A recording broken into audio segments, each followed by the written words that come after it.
Good morning all of you. विद्यार्थी मित्रांनो, आपण मनोविकृतीशास्त्र हा पेपर बघतोय आणि या पेपरमध्ये मनोविकृतीशास्त्राची जी ओळख आहे ती ओळख करून घेण्याचा प्रयत्न आपण करतोय. यातला पहिला जो मुद्दा आहे अपसामान्यत्वाची सूचके, हा मुद्दा आपण सुरू केलेला आहे. तर सामान्य वर्तन आणि अपसामान्य वर्तन यांच्यामध्ये फरक करता येणं हे महत्त्वाचं आहे. आणि सामान्य वर्तन कुठलं आणि अपसामान्य वर्तन कुठलं हे जर शोधायचं असेल तर पहिल्यांदा आपल्याला अपसामान्यत्वाची जी सूचक चिन्ह आहेत किंवा अपसामान्य वर्तनाची जी सूचक चिन्ह आहेत ती ओळखणं, ती माहिती असणं गरजेचं आहे. आणि अपसामान्यत्वाची सूचक चिन्ह एकदा आपल्याला समजली तर विशिष्ट वर्तन हे सामान्य आहे का अपसामान्य आहे हे आपल्याला सांगणं हे सोपं जाणार आहे. आणि त्यामुळं आपल्याला पहिला जो मुद्दा आहे तो म्हणजे अपसामान्यत्वाची सूचक चिन्हे हा आपण सुरुवात केलेला आहे. यामध्ये पहिला मुद्दा आपण बघितलेला आहे व्यक्तिनिष्ठ त्रास. म्हणजे एखाद्या व्यक्तीला जर व्यक्तिनिष्ठ त्रास जाणवत असेल किंवा व्यक्तिनिष्ठ अस्वस्थता जाणवत असेल तर त्या व्यक्तीचं वर्तन हे अपसामान्य आहे असं आपल्याला समजता येऊ शकतं.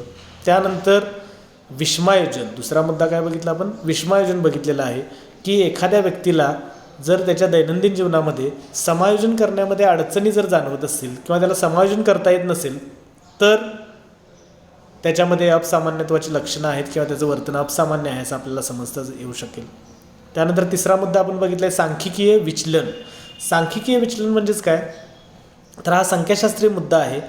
तर यामध्ये सामान्य व्यक्तींपेक्षा जे वर्तन दूर गेलेलं आहे किंवा लांब गेलेलं आहे किंवा सामान्य लोकसंख्येमध्ये ज्यांचं प्रमाण अत्यल्प आहे, कमी आहे, तर अशा व्यक्तींचं वर्तन किंवा जे वर्तन प्रकार सामान्यांपेक्षा दूर गेटचे आहेत किंवा लांबचे आहेत किंवा जे वर्तन प्रकार ज्यांचं सामान्य वर्तन प्रकाराच्या संख्येमध्ये अत्यल्प असं प्रमाण आहे तर त्या वर्तन प्रकारांना अपसामान्य वर्तन असं मानलं गेलेलं आहे.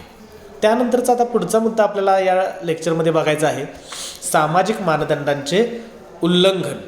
मग आता सर्व समाजाचे किंवा सर्व संस्कृतीचे काही नियम असतात आणि ह्या नियमांचं पालन करणं हे प्रत्येक व्यक्तीवर म्हणजे त्या समाजामध्ये किंवा त्या संस्कृतीमध्ये राहणाऱ्या व्यक्तीवर बंधनकारक असतं. तर हे जे सामाजिक नियम असतात हे सामाजिक नियम काही लिखित स्वरूपाचे असतात तर काही अलिखित स्वरूपाचे असतात.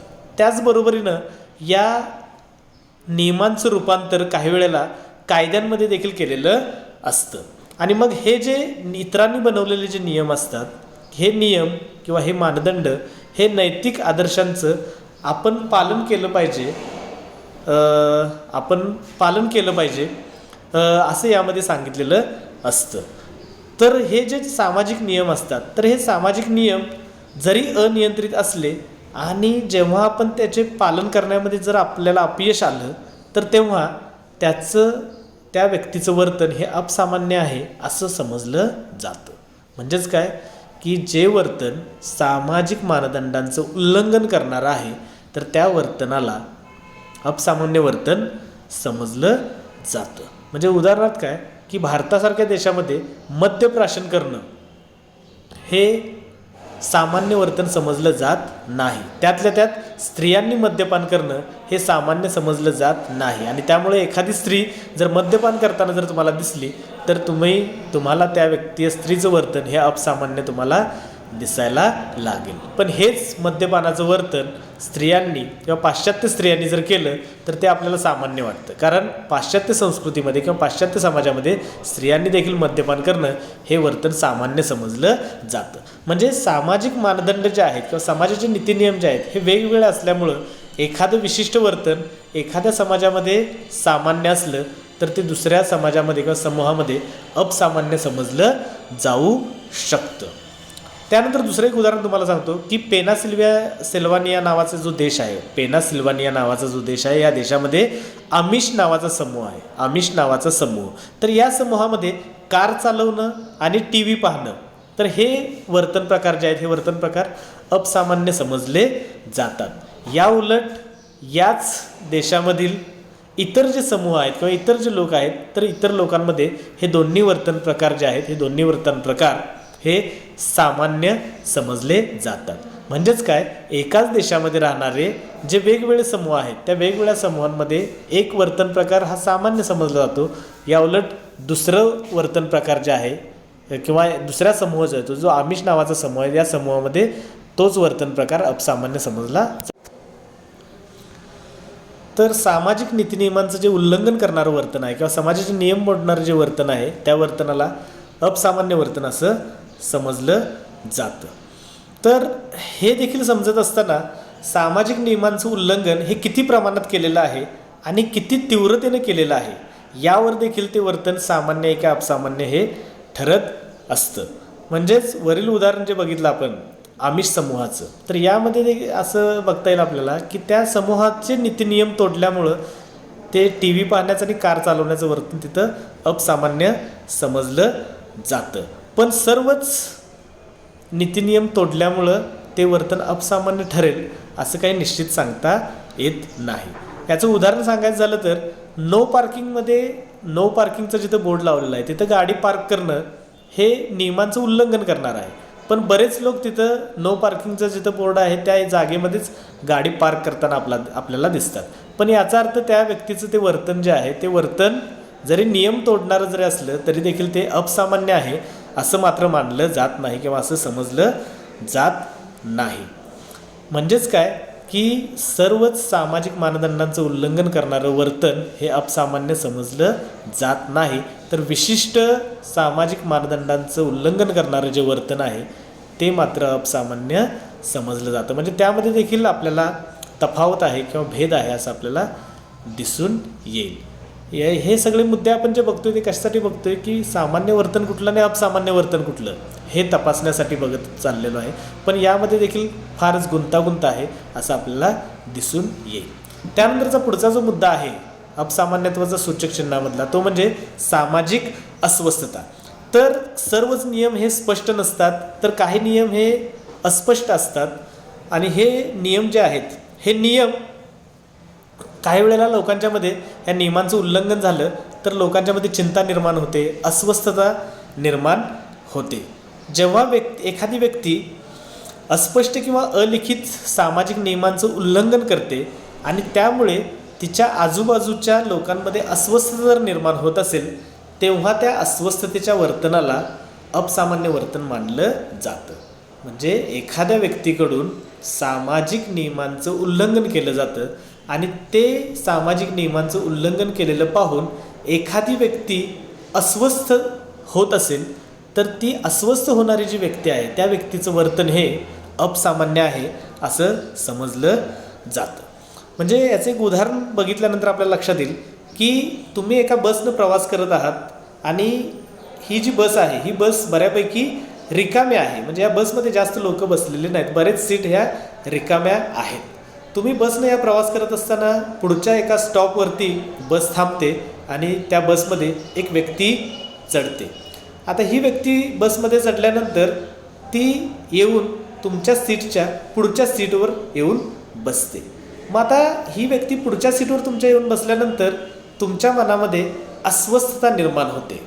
म्हणजे तुमच्या मनामध्ये जर अस्वस्थता निर्माण होत असेल आणि तुम्ही असा विचार करू लागला की ही व्यक्ती माझ्या पुढच्या सीटवरच येऊन काय बसली असेल, बस पूर्ण तर रिकामी आहे पण ती माझ्या पुढच्या सीटवरच येऊन का बसली, आणि असे जर विचार तुमच्या मनामध्ये येत असतील आणि तुमच्यामध्ये जर अस्वस्थता निर्माण होत असेल तर तुमच्या ह्या सामाजिक अस्वस्थतेला अपसामान्यत्व म्हणलं जातं किंवा तुमच्या ह्या सामाजिक अस्वस्थतेच्या वर्तनाला अपसामान्य वर्तन असं समजलं जातं.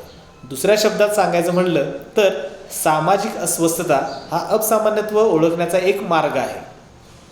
अपसामान्यत्व ओळखण्याचा सामाजिक अस्वस्थता हा एक मार्ग आहे, पण तो परिस्थितीवर अवलंबून आहे असं देखील मानणं हे महत्त्वाचं आहे. त्यानंतरचा अपसामान्यत्वाचे सूचक चिन्ह जे आहे ते म्हणजे अतार्किकता आणि अनिश्चितता. म्हणजे जेव्हा एखादी व्यक्ती अतार्किक पद्धतीने वर्तन करते किंवा ज्या वेळेला एखाद्या व्यक्तीचं वर्तन हे अनिश्चित स्वरूपाचं असतं त्यावेळेला ते वर्तन अपसामान्य आहे असं समजलं जातं. म्हणजे व्यक्तीचं जीवन हे काय एका विशिष्ट यंत्राप्रमाणे नाही की ते विशिष्ट पद्धतीनं कार्य करेल किंवा विशिष्ट पद्धतीनं चालेल. त्यामुळं व्यक्ती आपल्या जीवनामध्ये आनंद निर्माण करण्यासाठी वेगवेगळ्या गोष्टी किंवा वेगवेगळे वर्तन प्रकार आपल्याला करताना दिसते. मग ती काही वेळेला नियमबद्धतेनं वागतं किंवा काही वेळेला ती नियमांचं उल्लंघन करण्याचं वर्तन देखील करताना आपल्याला दिसते. पण ज्या वेळेला तिच्या वर्तनामध्ये अतार्किकता असते किंवा अनिश्चितता असते तेव्हा त्या व्यक्तीचं ते वर्तन जे आहे ते अपसामान्य आहे असं मानलं जातं.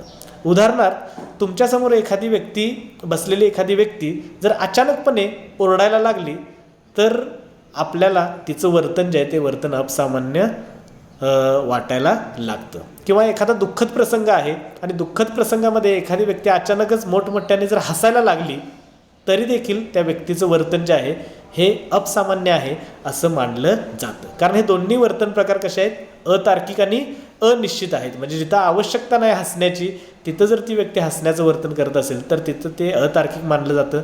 आणि अचानकपणे जर ते वर्तन ती करत असेल म्हणजे ते वर्तन करणं कुणालाच अपेक्षित नसेल तर असं अनिश्चित वर्तन ते देखील अपसामान्य आहे असं मानलं जातं. आता ज्या मानसिक विकृती आहेत त्या मानसिक विकृतीमध्ये स्किझोफ्रेनिया नावाची जी विकृती आहे तर ती विकृती झालेली व्यक्ती तर ती असंबंधित असं बोलत असते किंवा तिचं जे वर्तन असतं ते वर्तन असंघटित स्वरूपाचं असतं किंवा ते अतार्किक स्वरूपाचं असतं किंवा अनिश्चित स्वरूपाचं असतं आणि त्यामुळे तिचं जे वर्तन आहे ते अपसामान्यत्वाचं आहे असं आपण मानतो. त्याचबरोबरीनं द्विध्रुवीय नावाची जी विकृती आहे यामध्ये व्यक्ती काही वेळेला अवसाद तिच्यामध्ये असतो, म्हणजे अवसाद डिप्रेशनमध्ये कधी असते, काही वेळेला त्या एकदम उल्हासित किंवा अत्यानंद झाल्यासारखी वर्तन करत असते. म्हणजे दोन्ही वर्तन प्रकार त्या एका व्यक्तीमध्येच दिसतात. म्हणजे काही वेळेलाच ती अत्यानंद आहे असं वागत असते, काही वेळेला ती एकदम शांत झालेली पूर्णपणे शांत झालेली आपल्याला दिसते. म्हणजे हे दोन्ही वर्तन प्रकार हे अतार्किक आणि अनिश्चित असल्यामुळं त्या व्यक्तीचं वर्तन हे अपसामान्य आहे असं मानलं जातं.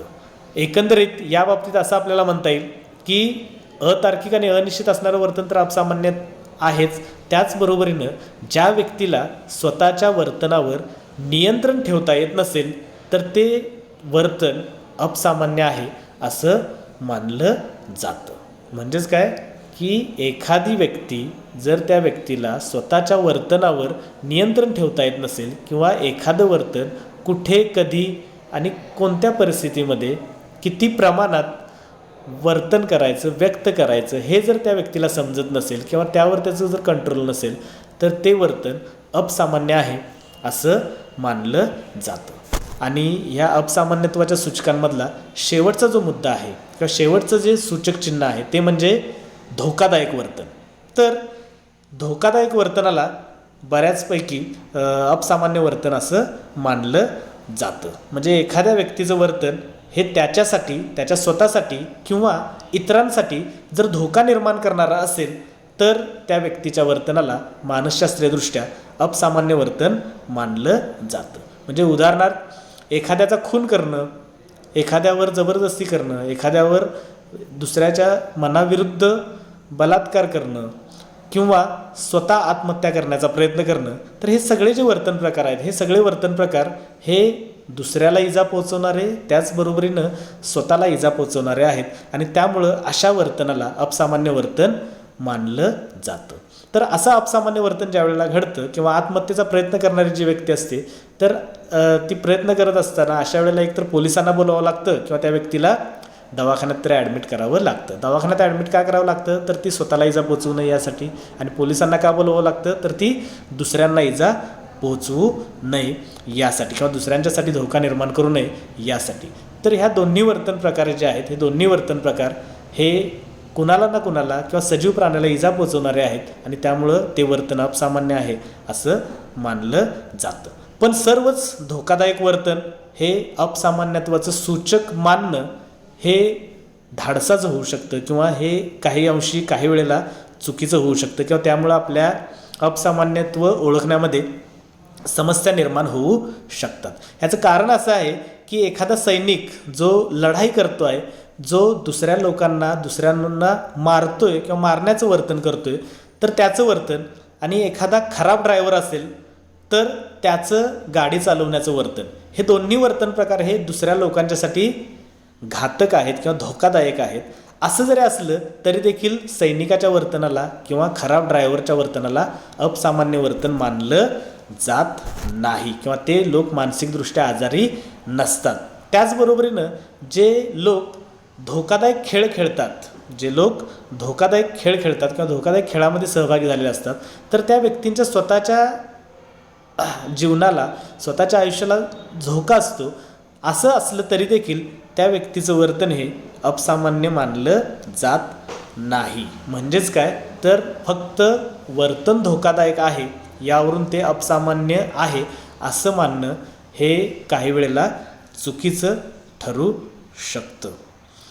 पण असं जर बघितलं तर मानसिकदृष्ट्या ज्या व्यक्ती आजारी आहेत तर त्या व्यक्तींचं वर्तन हे बऱ्यापैकी किंवा बऱ्याच अंशी हे धोकादायक आहे असं आपल्याला दिसून येतं. आणि त्यामुळं गंभीर गुन्ह्यांमध्ये जे लोक मानसिकदृष्ट्या आजारी आहेत आणि ज्या लोकांचे ते लोक गंभीर गुन्हे करताना आपल्याला जास्त प्रमाणात दिसतात.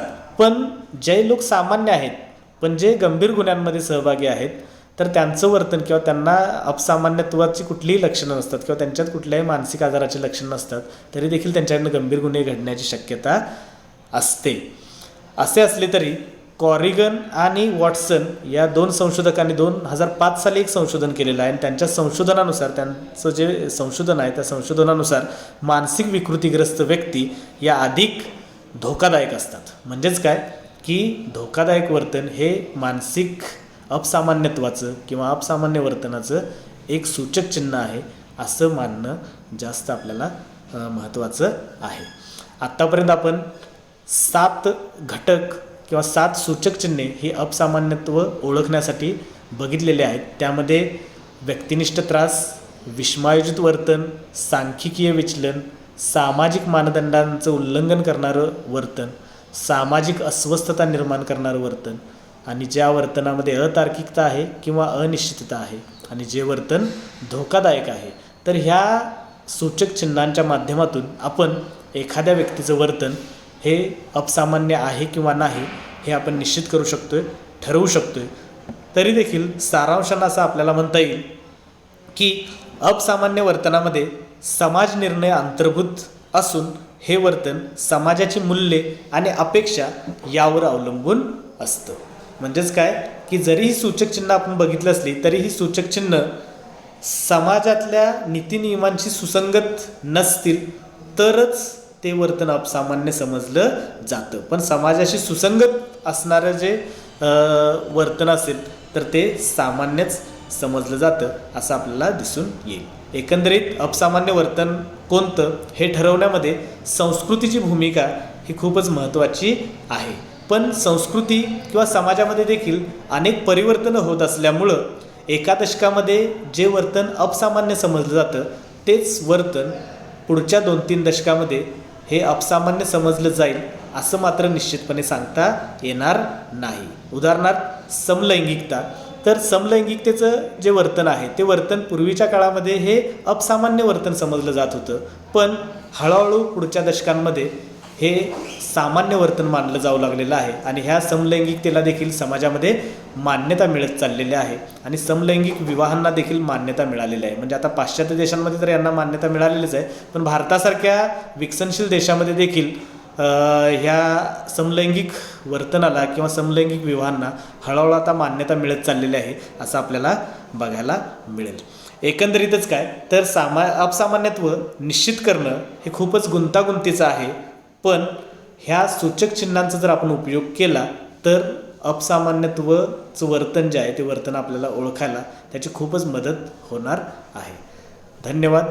ही अपसामान्यत्वाची सूचकं अपसामान्य वर्तन ओळखण्यासाठी आपल्याला खूपच महत्त्वाची ठरणार आहेत. जरी त्यांच्यामध्ये काही प्रॉब्लेम्स असतील, काही समस्या असतील किंवा परिस्थितीनुसार ती सूचकचिन्ह जरी बदलत असतील, संस्कृतीनुसार समाजाच्या नीतिनियमांनुसार जरी ही वर्तन सूचके बदलत असतील तरी देखील आपल्याला या सूचकांच्या आधारेच आपल्याला अपसामान्य वर्तन कोणतं हे ओळखता येऊ शकेल.